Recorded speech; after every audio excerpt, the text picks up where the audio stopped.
fear of AI was true and इसी वजह से TCS, Infosys, HCL जैसी बिग IT कंपनीज के स्टॉक्स एक ही दिन में 6 to 7% तक गिर गए। बट एकदम से ऐसा क्या हुआ कि पूरा IT सेक्टर ही हिल गया? तो 30 जैन को एंथ्रोपिक, जो कि एक AI रिसर्च कंपनी है, उसने क्लॉड कोवर्क AI एजेंट्स को लॉन्च किया है, जिससे कि सेल्स, फाइनेंस, कोडिंग और सपोर्ट ऑपरेशंस ये सब ऑटोमेट हो जाते हैं। And believe me, I am not just talking about AI getting smarter and providing correct answers to the prompts, but it has become autonomous. Now it can execute tasks end to end. For example, it can write code, test it, deploy it and maintain it.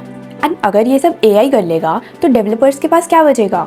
सिर्फ optimisation and monitoring. जो काम पहले 4-5 दिनों में होता था वो एक दिन से भी कम में हो जाएगा। This single shift turned AI from just being a feature inside products into a direct competitor to IT services and SaaS companies. इसलिए investors are calling it as a SaaS apocalypse. IT companies and consultancies earn money by managing complexity and human effort. But autonomous AI agents के आने से ये दोनों ही चीजें कम हो जाएंगी. And if AI can do the work internally, why will anyone hire multiple vendors to do the same job? Specifically, Indian IT companies where revenue depends heavily on tasks which can be easily automated, this is a serious long-term risk. AI is no longer just boosting businesses, it has started to replace them. Comment down your views on AI and its impact.